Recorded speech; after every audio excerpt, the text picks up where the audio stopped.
What's up, y'all? Welcome back to another episode of Talk to Him Tuesdays, hosted by yours truly. I hope everybody's continuing to stay as safe and uplifted and encouraged during these times. Definitely want to give a shout out to God, thanking Him for blessing me with another day, week, and opportunity to bring a new episode to y'all. So on today's episode, we are going to be talking about, well, it's inspired by the story of Lazarus, but from Martha and Mary's perspective. So I posted about this on my Instagram page a while ago, probably a few months ago at this point, and hands down, sorry, I thought someone was on my foot. Hands down, if you are somebody who is trying to understand the Bible, who's trying to get in your word more, who's trying to figure out what's tea, this book, amazing. It literally has, this is volume 1, so I think it covers I don't know, it says it covers from, I'm not gonna say beginning to end, but it covers a good amount of different things in the Bible. And yeah, I love it, highly recommend. It was $30 on TikTok shop. I know they probably have it on discount by now. I don't know, but definitely get it if you're looking to expand your spiritual knowledge. If you're not, I still suggest that you get it. If you already know the Bible front to back, back to front, because it's just cute. It's good for note taking. Not putting my business out there, but I be doing little pages, filling them up, writing stuff down. And yeah, so anyways, like I said, this is inspired by the story of Lazarus, excuse me. And at the top too, I also like how it has different little topics. So I don't know if y'all can see that. Basically, that says grief/hope, and then the one before this one was the story of Josiah. And then for his, it said radical change. So it has the different, I guess, not topics, but subcategories for different things we may be going through. Now, this episode is inspired by last week's episode, because there's a situation that I was talking about in last week's episode that is relevant to this story, kind of, sort of. And I didn't connect the dots literally till I think maybe the next day after I posted that, or a couple days later. It was by the weekend, and I was like, oh my God, is that what you were talking about? But it's also interesting because me and my bestie, we were watching the movie The Deliverance with Monique and Andre Day and all of them by Lee Daniels. Crazy movie, never watch it again. But nonetheless, while we were watching it, for whatever reason, the topic of Lazarus came up. And if you watch the movie, I mean, it could kind of make sense as to why, but whatever. Anyways, he came up, and then I'd been seeing on TikTok, little reenactments of different, stories in the Bible, and his was one of them. So all that to say, and then I wake up one morning, and then this is my next reading, which is Lazarus, Mary, and Martha. All of that to say, I've been getting a lot of, the story of Lazarus kept, I don't want to say attracting itself to me, but it just kept popping out. I kept seeing it, kept hearing about it, kept being other things that are relative to it, just kept showing up, right? So this particular story, I feel what God was trying to show me isn't my relation to Lazarus himself, but to his sisters, Martha and Mary. And I have the book here with me because I'm gonna kind of do a little quick run over of kind of what it was about. And so it starts off with a little synopsis. This is also a little storytell. I mean, not storytell, show and tell. Because again, if you want to get this book, get it. I highly recommend. But it starts off with a little synopsis. It gives you the key reading and then the full chapter reading if you want to read the whole thing. So the synopsis is Martha and Mary navigate the delicate balance of hope and grief as they lose their beloved brother Lazarus, right? And so it gives you, I usually will read the scripture itself, and then I'll go and read the outline. And basically the outline is a more put together version of what's in the Bible. And so essentially, right, we know Mary. Sorry, I'm trying to read and find where I'm at here. I should probably prep a little bit more for this. But Mary and Martha, the Lazarus sisters, as I've said before, Lazarus falls ill, he begins to deteriorate, right? So his sisters become concerned, and they send word to Jesus about their brother's condition, right? So at this point, it says they've seen Jesus' miraculous ability to heal, and they hope he can do the same for their brother. All of them anxiously wait for Jesus to arrive. Let's remember that. All of them wait anxiously for Jesus to arrive. So it says, as Lazarus becomes more and more ill, his sisters move from anticipating healing to dreading unimaginable loss. The family is soon struck with tragedy. Lazarus dies. All hope dissipates. What could have been a celebration of his healing becomes a burial for his death, and others gather to mourn with the family. Once Jesus arrives, it's 2 days too late. So he'd already been dead for 4 days, I think, at this point. Grief had rooted in place as Martha says to Jesus, if he had been there earlier, then their beloved brother would not have died. I'm going to read that again. Martha says to Jesus, if he had been there earlier, then their beloved brother would not have died. The cloud of grief casts a shadow on any hope she had of seeing her brother again. She cannot see the promise that stands before her in Jesus, the promise far more than just life after death, but life here and now.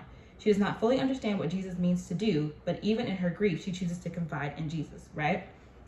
Meanwhile, Mary falls at the feet of her teacher, her rabbi, as she is anguished over the loss of Lazarus. Both sisters seek the comfort of Jesus in their time of immense sadness, and all of them weep for the life loss of their brother whom they so loved. But then Jesus does something which not only pushes the boundaries of belief, but restores the ability fully to hope. As they approach the tomb, Jesus asks them to remove the stone at the entrance. Martha, with her faith faltering in the midst of grief, tries to stop Jesus by warning him of the odor. Lazarus had already been dead for 4 days. Jesus responds, reminding her that she can experience the glory of God if she holds onto her hope and belief. So they roll away the stone. Jesus looks up and gives glory to God, reminding these sisters and the community surrounding them that what is about to happen belongs to God. Jesus loudly says to Lazarus, lying lifeless in the tomb, Lazarus, come out.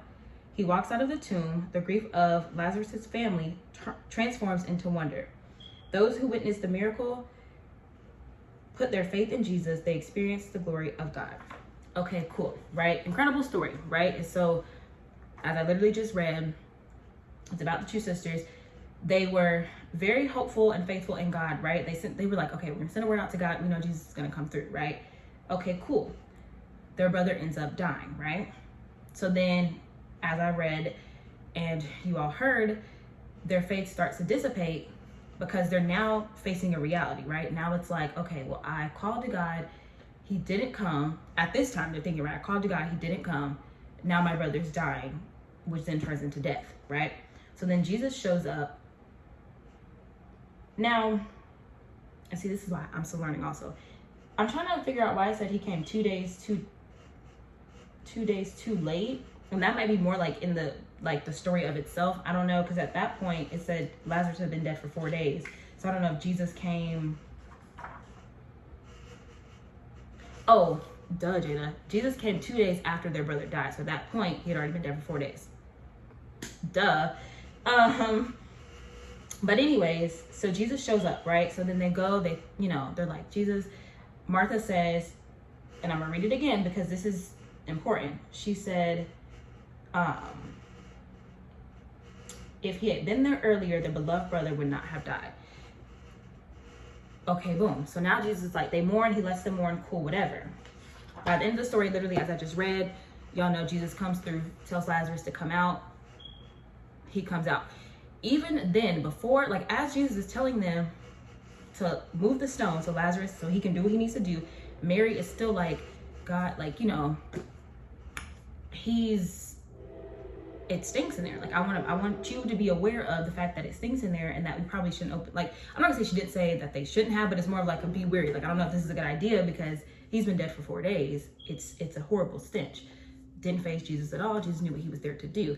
Notice how before Jesus did what he did, he gave God honor and glory to God first in order to show people that this is where this blessing, this miracle came from.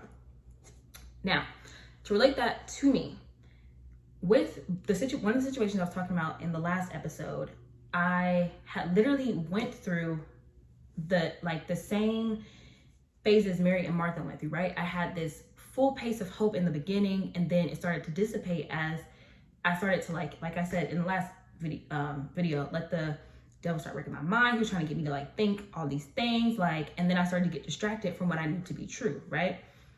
So, and then again, God ended up coming through and showing up and showing out, right? Granting me that grace, that miracle, that, blessing. All of this to say, there are a lot of situations in life that may look dead, that may look like, there's no way out. That may look like I can't come back from this. That may look like, God, there's no way that I can see this one day. And then, for example, there's no way, God, I can be diagnosed with cancer today and then set free tomorrow, right? Because it's like us as people, literally just as Martha and Mary experienced, it starts out on a high and then the flesh starts to kick in and then reality and then real life starts to kick in. And it's like, well, dang, like, I know God to be who he is. And then you kind of start to think like, well, maybe this just wasn't his chance to come through for me this time, right? Not knowing that God is he's always literally steps ahead of us, right? He's ordained our steps, literally. So God knew that Jesus was going to come through. He was going to do his 1-2. But it was important for Jesus to help them understand that it didn't come from him, it came from God. And also to know that anything is still possible, right? So sorry, I kind of got trailed off. But when things look dead, just know that if God is in it and it's in his will to come through and clean it up, he's going to do just that. You know what I mean? Like if it's in his will for you to suffer a little bit, so that way when joy comes, you know that it only came from God, and that's what it's going to be. And I feel like that was what that particular situation was for me. It was an opportunity for me to re-witness God's goodness, if that makes sense. Re-witness his ability to come in and make something that looked dead become alive again. You know what I'm saying? And just as Martha had said to him, if you would have only come sooner, he would still be alive. I wouldn't say forgetting, but not even realizing what was about to happen moments after. You know what I'm saying? Like, and I just think it's crazy and so powerful in that statement, because again, that's life. Like literally that sentence is life. If you would have came sooner, I know I felt this way before. I'm sure somebody watching this video has felt this way before. We are like, God, if you would have came 2 seconds sooner, or if you would have answered this prayer right now, like this would have been perfect. This is exactly what I need. Forgetting that, or maybe not forgetting, but like losing sight of the idea that it's God we're talking to. This is the person who's ordained our steps. You know what I'm saying? Like if he would have came when we wanted him to come, it wouldn't have been as fruitful. You know what I'm saying? If I wanted God to show up immediately, I wouldn't have gotten to my moment of realizing how I related to Martha and Mary, right? In regard to their story, right? With their brother Lazarus, right? If he would have answered my prayer off rip, or if I wouldn't have had to go through several job applications and several things and getting so close to a job that was perfect and that I enjoyed, that I loved, if I would have got that then, I might have missed out on what's to come. You know what I'm saying? And on one of these videos, whether it's soon, like next week or next month or next year, I could be coming back to y'all in a video saying, I'm so glad that I didn't do that because God has placed me here. This is all a part of his perfect plan. You know what I mean? And so it's like, it hit me and I literally was like, God, I get it. Like, I understand why I had those wavering moments. Not because me wavering was him. Like, he obviously allowed that to happen so he could show me what he needed to show me. But it's the fact that, like, I'm thinking, like, God, and not that he showed up late or anything. It's just that I had moments of doubt. You know what I'm saying? I had moments of being like, God, like, is this in your will for me? Do you want this to happen for me? Like I said, knowing after he had given me confirmation and then still continued to show me and follow through with what he was kind of insinuating ahead of time. And so, yeah, I just want to tell y'all, if you were in a God, if only you would have been here a few seconds sooner phase of your life right now, or if you've experienced it or remember this from when the next one comes,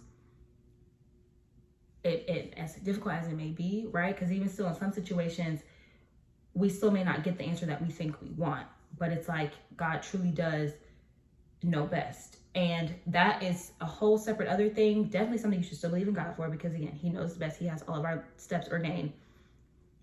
You know, I'm not negating that at all. But in this particular instance, what I can say from my experience and the connecting of the dots that he gave to me, if something looks dead in your life right now and you're believing in God for something, and especially if God has already confirmed or is showing you that everything's going to be okay, or even if you haven't gotten signs that you feel like are going to allow for you to be okay, understand that the way Lazarus was told to come out and that man came out, okay, is the same way that you can come out of your situation. The same way Martha